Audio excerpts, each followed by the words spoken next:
22 octobre 2025, mesdames et messieurs, le monde célèbre la journée mondiale de l'énergie.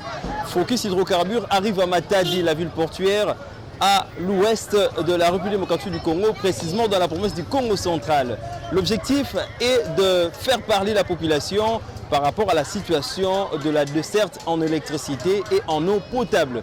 Nous allons donc vous faire revivre, nous allons donc vous laisser suivre les interviews. Est-ce que réellement à Matadi il y a de l'électricité? Est-ce que réellement à Matadi il y a de l'eau potable? Merci à tous ceux qui nous soutiennent, merci à tous ceux qui nous accompagnent. Focus Hydrocarbures, le temple de l'énergie. Suivons.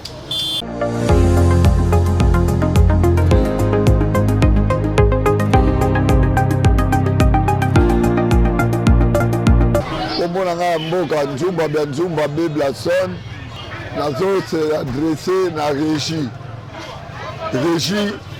mai comme des messages ce que ça a contacté ba la facture cher donc tout ça passe courant tout ça va courant même nous a contacté ba la prix favorable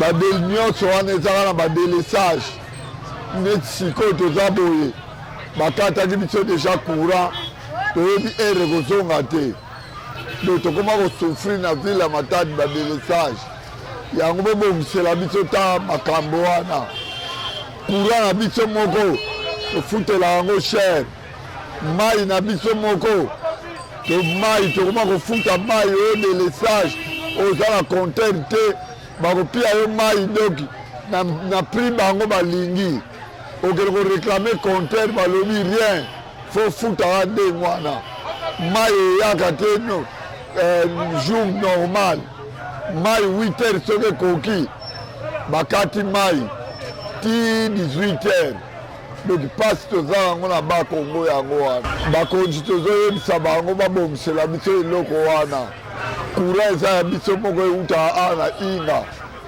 à partir ya président Fatih Beton bongisela biso ta biloko wana tosalaka te toza délesage mais tala courant ndenge ezoyela biso mai tala ndenge ezoyela biso donc tozocomprendre te mai tokoma tokaka mai pas même 15 jours badélesage na badélesage courant ezalaka mpena normal te mpo na nini boye peuple tozosouffrir na likambo wana. Merci mi papa journaliste kuma munu ngelo nzanja muke leader opinion tubi dans Nkango tuzana problème ya courant ya Congo central na ville Matadi nous voyons ville Matadi comme ngelo mais ton problème ya ministre énergie nationale ouais bon c'est la courant ya Congo central na ville Matadi parce que courant évolution est bien fait parce que courant cabinet nzanja courant est moins élevé. Je ne me suis courant élevé. Donc, c'est l'autorité à la ville de Matadi, à la province, pas bon ça courant il y a deux, il y a comme centenaire à Matadi. Parce que surtout Masa, surtout pour un Masa, problème Masa, deux Matadi, Masa il boule vendre. Toi un problème il y a Masa deux Matadi. Na biso le courant na fond. Moi je ne me suis courant élevé. Je me suis courant élevé. Bet na centrale à ville de Matadi awa. Ouais, et voilà pas c'est merci mais ton autorité à Beto ya Matadi na ba député Beto na ba autorité ya Matadi na ba monsieur le maire awa ya Matadi donc la chance ba autorité Beto ya Matadi n'était pas collier Beto et de Beto ya Matadi ça va quoi Matadi merci mais je crois j'en ai c'est une chance merci.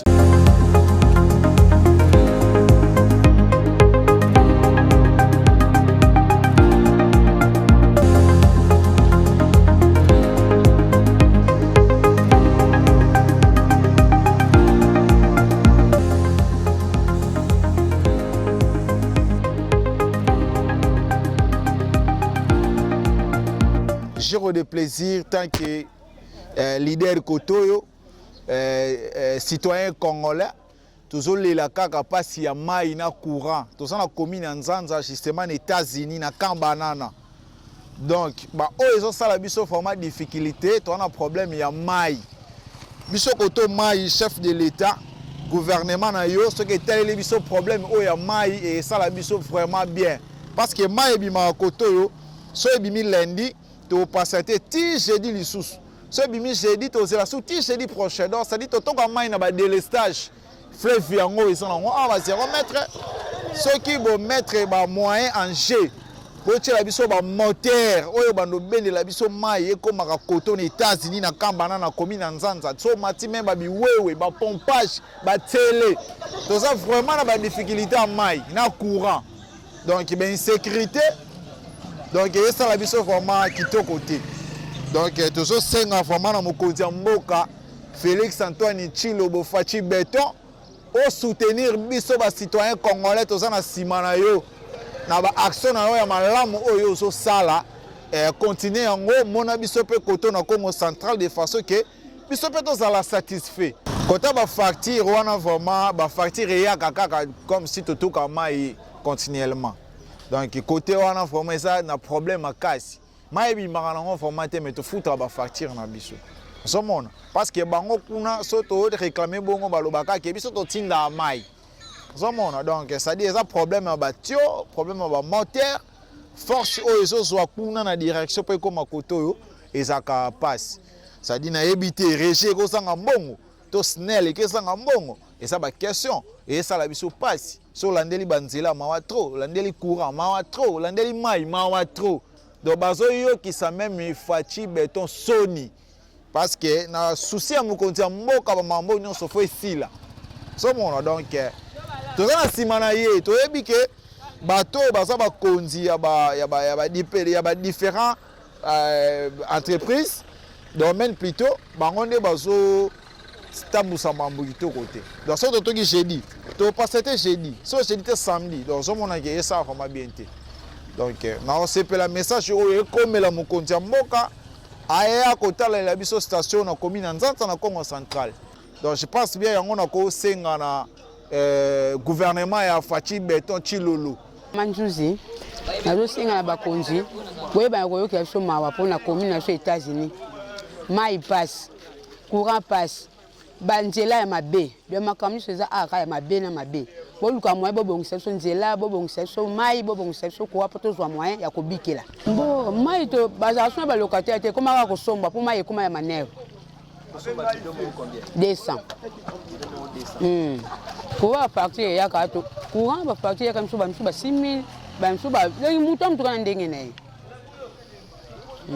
mais mai yango soki ebimi bimaka na moi na butu mai bimaka lundi na ba 12h bien 14h vendredi na mercredi yango bima em so pe bimi nango pete soki ebimi te bozala ndeni monsieur mai ezali tena ko somba mai kuna na ni na se na mambote kuna to somba ba mai kuna to mataka na ko to pe banzela pe ya mabe pasi kaka bidon mo to somba ka pe na 150 kuna. Merci beaucoup maman. Nice. Ngai na se présenter kombo na ngai monsieur Talukon de Bidance na vandia wana veni suka mboka 171 nzela oyo mata na pompage bomoni ndako na ngande awa mais vraiment eloko nde ezo sala biso pasi ba milieu oyo omoni belge sala nzela donc nzela sala ngo ti po bimati mvua du ti okende ville nzela ozo mona oyo eza nzela moko vraiment belge sala mais banda ekufati lelo d'ailleurs po ba moto etambola ba effort na biso moko ba papa quartier ba jeune quartier bana quartier tozo boka mabele yango ozo mona les fils que moto ezoleka mai problème ya mai tozaka na difficulté ko problème ya mai awa esuka kaka mingi ti awa donc kuna likolo pompage kuna mai yeka par délesage comme on a par semaine une fois. Courant problématique, courant ekoya mais vraiment faible. Courant ekoya wa faible na ba délesage. Donc vraiment les trois préoccupations en tout cas to senga na ba konzibo sala biso effort. Ba biloko wana o eza ville Matadi ville portuaire. Eza capitale ya Congo central. Mais banzela eza na nuboye. Banzela eza na nuboye. Vraiment tozo ndima ngote, tozo sepela na ngote. Bosala effort banzela babandaki yango soki bokiti na se kuna nzela babandaki yango mais suka kaka na mwa liboso wana kote nyonso po boye na saison sèche soki mbula ebandi moto ekoleka wa te vraiment en tout cas finalement na osenga na bakonzi nde basala effort Fachi Beto azosala effort mais entourage na ye namoni bazo accompagner été vraiment nasengi vrai bosala biso effort nzela mai courant ezala fiable. C'est ça le développement d'un pays. Focus hydrocarbures, visibilité du secteur du pétrole et du gaz. C'est dans cette province où il y a les différents projets INGA. C'est dans cette province où se passent les activités pétrolières depuis plus de 30 ans dans la ville de Mwanda. C'est dans cette province où on connaît bien l'histoire, c'est ici où il y a l'embouchure et tant d'autres, le pont Maréchal et autres. Alors là, nous sommes dans la commune de Mvunzi. Mesdames et messieurs, nous sommes en train de continuer, question de faire parler la population par rapport à la situation de la desserte en électricité et en eau potable. Est-ce que na Matadi, na commune ya Mvunzi, mai ezali, pe mai ya kitoko, est-ce que courant est disponible? On continue. Focus hydrocarbures, visibilité du secteur du pétrole et du gaz. Comme on a eu Papinza ou le président Seko à la stade, notamment la commune de Mvunzi, la commune de Mvunzi, la stade, par qui le camion est là, nous condamnons, on a des représentants à Seko. Alors, quand on a le courant, les minutes le courant est plus de 5 fois. Le courant est non stable. Le courant est l'air nion, le courant est zaté. Le courant est malamuté à la commune de Mvunzi. L'air va couper, n'a coupir. T'as sur le winner, groupe. Ah, tu vas me musique est zaté. Notamment groupe, mais la consommation de carburant. Le courant le courant est fait à la stade. Il faut un SNEL. Il la membre. Et puis, moi, on a dit régime de son courant, vous avez. Mais tu as un mégaphone, hôtel qui nous mais SNEL. Le courant négocié les bateaux. Le courant ne pas me prendre. Les gens va réchauffer bateau, va contracter bateau, pareil ménager bateau, et vous savez ça nini, courant kuzenga na ba kwa bongo tra air. En tout cas, avec la loi na bafumu, baba solution. Ça nini, na bansinga ba beto bansinga et bansinga mbo TV. Et puis va déjà essayer ça, est-ce que va engager, tout va engager fait. Pour bisa ça ba kusava. Kusiba na kusimba cabine. Ya uba kabine yango eske yanga kele vi banye ba remplacer na mbote ba salaka tangu nyonso ya ba salaka tangu nyonso kele vi bina taba ya ngi salaka ya uba ke salaka kombo danga Deborah Baya na fandi plus précisément na Matadi toza na commune de Matadi nga na za menuisier na travaillaka awa biloko nyonso so mona awo biso to sala yango na za menuisier na électricité na mboka Matadi to na difficulté makasi. Okomona boye neti to ba machine mususu esengaka courant to melaka esengaka courant mais en tout cas courant eza na moins difficulté de lestage to mona courant mona banda tongo ezate journée mobima pe boza na courant te après deuxième jour nde courant yi to na problème ya courant yango to senga na ba konzi ba sala effort ba bongisa la biso problème ya courant to so mona mbo il paraît-il mboka na biso ba nani pardon courant ya mboka na biso ba to ya libanda basela kango de toyoka kakizala ba problème te mais biso moto na kati tozo vivre sentiment penza ya courant te to senga ba konza mboka ba style batala biso problème ya courant. Focus hydrocarbures, visibilité du secteur du pétrole et du gaz. Voilà, mesdames et messieurs, nous sommes en train de continuer notre série d'entretiens. Là, on se retrouve dans la commune de Matadi. Comme je l'avais dit tantôt, la ville de Matadi a 3 communes. Nous avons déjà sillonné 2 communes et nous sommes arrivés à la 3e commune. Et là, nous allons nous entretenir pendant quelques minutes avec l'ingénieur Paul de Tars, qui est également notable du coin, un ingénieur en pétrole-gaz. Ingénieur, bienvenue. Merci, monsieur le journaliste. Je suis ingénieur Boukantita Paul de Tars. Je suis expert en charge des hydrocarbures au ministère provincial des hydrocarbures Congo central.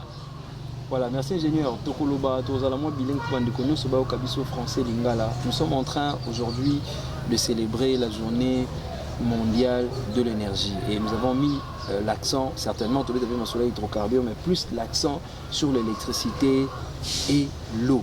Alors, dites-nous un peu, quelle est la situation en dessert en électricité de la ville de Matadi, précisément dans la commune de Matadi, où nous sommes présentés. Voilà. Présentement, au moment où nous parlons, il y a des quartiers. Il y a des quartiers dans la ville de Matadi dont l'électricité est en délestage, mais aussi de l'eau est en délestage. Il y a d'autres quartiers à Matadi, prenons par exemple beaucoup plus dans le cité. Il y a des quartiers à laquelle dont l'eau sort que chaque mercredi de la semaine. C'est d'une manière programmée. D'une manière programmée. D'autres quartiers chaque vendredi de la semaine.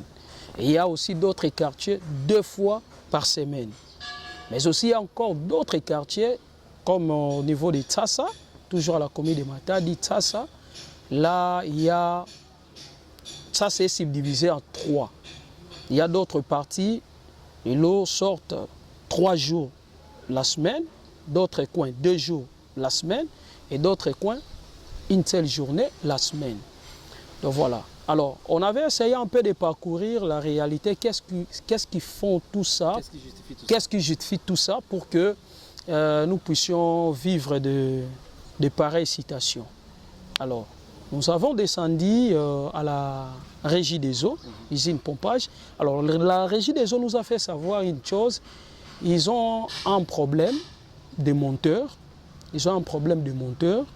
Il y a, par rapport à leur construction, le nombre de population au niveau de Matadi était inférieur par rapport à des certes distributions d'eau. Donc, ce que tu as équipement au Régie des eaux, et ils sous la capacité de fournir maï par rapport à nombre de bateaux comme la ville de Matadi. Exactement. Exactement. Donc, l'équipement, tout à fait. Alors, c'est pourquoi il faut renforcer la capacité de la machine, renforcer la capacité de la machine, la tuyauterie na bango ba aménager pour que tu pallier la situation où il y a des cercles en eau potable. Mais aussi, moi, en étant expert, j'avais suggéré aussi une chose. Tokoki paie que la usine de pompage moko côté yango. Parce que avantage tozanango Matadi tous les 3 coins, 4 coins, au fait 3 coins d'abord côté sud, ils ont vraiment entouré le fleuve Congo. Donc ça la usine moko ya pompage donne traitement nango.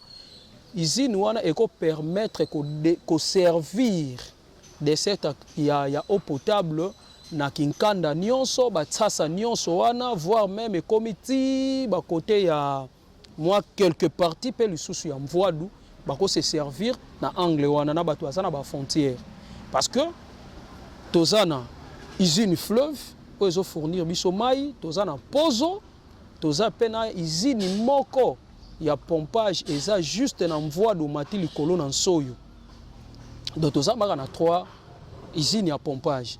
Mais ils ont contenir par rapport au nombre de la population de la et c'est pourquoi tu peux savoir que tu as état de besoin, état de lieu pour que les usines de pompage côté yango pour permettre et servir pour que l'équilibre est quota par rapport à mai.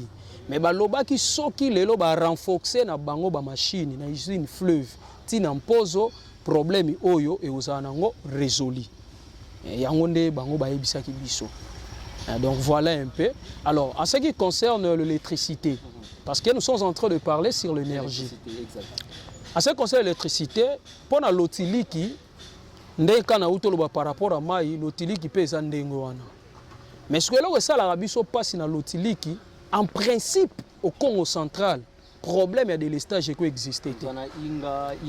Tozana Inga 1, Tozana Inga 2, exploitation à pétrole, Tozana Zongo. On peut utiliser le gaz, on consomme l'électricité, Tozana Zongo. Tozana Zongo, bientôt là, bazo lancer, en fait, travaux sont en cours, il y a Inga 3. En principe, Congo central en général, on a des délestage. Moi, d'autre part, je vois qu'ils ont une mauvaise foi. Ils ont une mauvaise foi, il y a des dirigeants nabiso et na ministre national, il y a énergie, na ressources hydrauliques et électricité, il y a kokota na makambu o ya mai na lotiliki. Il y a kokota na mai na lotiliki parce que Congo central, tous na fleuve Congo, tous na barrage. En principe, tout ça là na de l'estage. Donc ba arranger un peu, ba harmoniser un peu politique o ça là na katiwana na ba dirigeant o ba placer na tête ya ba structure o ils gérer électricité na hydraulique ba harmoniser nous pour que to pallier la situation ya mai pe l'utiliki ya Congo central dans sa généralité. Merci ingénieur. Alors nous allons offrir une petite parenthèse parce que tu as un peu aux alliés experts dans les hydrocarbures. Les Obetamasolo certainement ils ont énergie, électricité et autres. Marambotali ba station service na ville Matadi. Est-ce que vous commentez est-ce que ça ndenge mona Kinshasa ou bazo tonga ndenge balingi un petit mot par rapport à ça. Bon. Na o etali ba station de service. D'abord pour votre information, na ville ya Matadi tozaka na station service moko. Na ville ya Matadi tozaka na station de service moko. Pourquoi na lobi tozaka na station de service moko? Certes tozaka na ba station, mais ba station nyonso tozaka nango eza ba station service te. En étant expert à la matière, tozaka na deux catégories ya ba station. Tozaka na station service, toza na filling station. Différence nango eza nini? Na station service toza na ba makambu nyonso o esengeli eza na station ezalaka kuna. Toza na ba boutique, toza na service quado, toza na service parallèle o ezo accompagner vente ya carburant. Et ezakaka moko na rond-point ya Kinkanda. Na rond-point Kinkanda na station Total. Il y a la station service, mais le reste autotique est un filling station, c'est-à-dire que le service est limité. Alors, par rapport à l'emplacement de la station, en tout cas, jusqu'à preuve du contraire, dans la ville de Matadi d'abord, je ne vois pas l'endroit où la station est hors norme. Je ne vois pas. Et dans Matadi, en termes de nombre de stations, si je vérifie, il y a 10 stations dans la ville de Matadi. Les besoins sont énormes. Mais besoin est énorme. Besoin est énorme, mais il y a 10 stations. Donc si j'ai une bonne mémoire, dans la ville Union sur Matadi, il y a 6 à 7 stations. Donc station service moko et le reste est filling station. Et dans la s'appelle Ngoni na mwana mboka. Jean Lengo o bobengaka Ledia na ndenge apensaki na eloko wana. Et lelo a matissé les biso pe moi to ya ba station na niveau ya Matadi to moni mwana mboka Jean Lengo a uti ko tiela biso deux stations a tiela biso station moko station log voilà log elingeloba Ledia Oil and Gas a tiela biso moko na Londe a tiela biso moko na rond-point RTNC et yé ko rendre peu service na ba besoin ya population ya Congo central.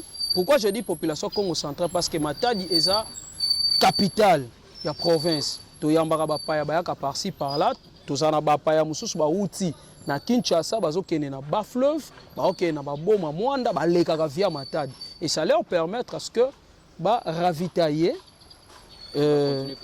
continuer parcours na bango. Donc voilà un peu. Donc jusqu'à preuve du contraire à Matadi, en tout cas la station Nyon soit construit, construire vraiment des normes où ils vraiment accusent par le ministère urbanisme et habitat, environnement, mais aussi le ministère des hydrocarbures. Merci beaucoup. Ingénieur, toi aussi, ça intervient sur la métal électricité, métal énergie, et pour clôturer, tu as autant pour s'adresser spécialement na mokonzi ya mboka, spécialement na ministre ya ressources hydrauliques et électricité mwana mboka Londo Sakombi, spécialement na DG ya SNEL surtout Robenga Bongo ingénieur Teddy Luamba. Toroti kotan opesa bango un message et puis ressources pe na population ba balandi biso na journée au mondial énergie toko kanga nini awa na mboka oyo toza na potentiel mais tozo souffrir na métal électricité toko ma kotambola na ba power le droit de tambola na Bible. Donc eza soni à vous. Voilà. Et là, on a aussi le garant de la nation, Félix Antoine Tshisekedi Tshilombo Fachi Beton, par son esprit managérial, par l'entremise du gouvernement central, au Kamba Mina, Ndona na biso ya Congo central, Judith Soumina Tuluka, na kosenga bacha une bonne politique, oyo ko permettre makambo ya lotiliki na ya mai ezala na esengo mingi kati na mboka na biso Congo, parce que tozana ba ressources ba cours d'eau ya minene, tozana ba shit ebele o bako tia par-ci par-là bako fournir électricité, mais sans oublier barrage na biso ya Inga 1 2 ezali 3 yango neza en construction, donc ba tia vraiment mayele mingi kotana kuna pour que situation oyo ya ba mai na ba courant na Congo central d'abord ezala na ba délestage té, voire même na ville ya Kinshasa ba délestage ezalaka té, et puis partout na mboka na biso ya RDC. Et na kosenga na ingénieur Teddy Luamba oyo auti kozala ministre akomi lelo le DG ya SNEL na yebi excellence ma yele oyo za nango na kosenga pa na yo o renforcer ba makambo ebele bisiko monaki ezalaki ya kolala la musango bisiko monaki ezalaki ya kotenga mazongi sango na nzela po ete mboka na biso etombwa mana o etali lotiliki pe na ministre na biso Sakombi Molendo Sakombi ya ressources hydrauliques na énergie na kosenga no papa ministre mema penda ba projet o esengeli pona ko lamusa des secteurs non potable pe électricité ya Congo mobimba, et na kosenga pe au travailler en étroite collaboration na ba ministres provinciaux, parce que bino pouvoir na biso ça pouvoir décentralisé biso za na ba province biso toko exécuter te tozwakande bitinda me utaka pa na bino de bo pesa ba ligne de suivre pour ko permettre ba ministres provinciaux bazwa ba cahier de charges ensemble avec le gouvernement provincial via le gouverneur de province pour que to pallier na situation il y a eau potable na situation il y a électricité, parce que les maté mai na courant ezala pasi na RDC pendant que tozana ba potentialité ebele na mboka oyo ko sala ke mai na courant ezala na problème té. Et na kosenga na population obimba ya Congo central to simba na maboko to lele pa ya bakonzi et bakonzi bakomema na qui de droit, et de qui de droit bakozo ba disposition nécessaire utile douane pour que to parler na ba situation oyo bana Congo central.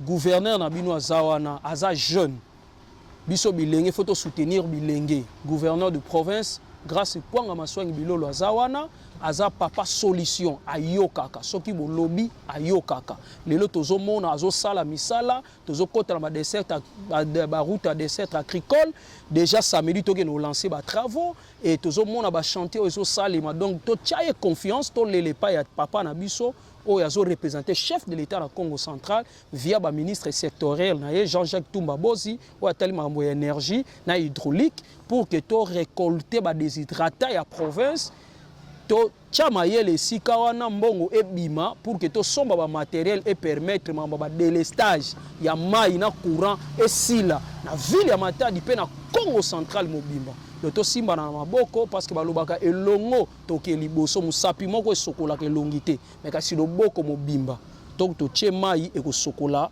elongi, donc to simba na maboko to soutenir vision ya chef de l'état et vision ya chef du gouvernement pe vision il y a un représentant valable, chef de l'État dans le Congo central, grâce à Kwanga Maswangi Bilolo. Je vous remercie.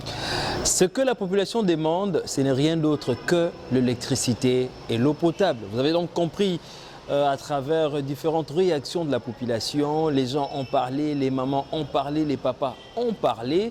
Nous sommes bien évidemment à Matadi. Nous avons sillonné différentes communes, différents coins de Matadi. Alors, qu'est-ce qu'on peut dire de plus si ce n'est pas rappeler il n'y a pas de développement sans énergie. La province du Congo central mérite mieux, la ville de Matadi mérite mieux, la RDC mérite mieux. Nous demandons aux autorités de répondre également à ces SOS, à cette demande aussi précieuse. Nous profitons également pour remercier tous ceux qui nous encouragent, ceux qui encouragent cette émission Chronique de BM. Nous allons sillonner comme ça dans différents coins de la RDC, question de vous faire voir la situation énergétique de notre pays. Parce que, comme je l'ai dit tantôt, il n'y a pas de développement sans énergie. Merci à celui qui est à la caméra. Il a assuré la prise de vue, le montage, la réalisation. Lui, c'est Espoir Mabika. Merci à la grande équipe Focus Hydrocarbures de partout. Dans la ville de Matadi, ingénieur Paul de Terce, Moïse Ilunga, Moïse Niembo, Daniela Moulassi, Élisée Sandoukou, la grande équipe Focus Hydrocarbures, ingénieur Junior Ambaya et tous les amis ingénieurs Joël Kunku. Salutations à toi et à tous ceux qui nous aiment. Nous allons continuer à parler énergie, rien que l'énergie, pour que l'Afrique, la RDC, se développe. Au revoir.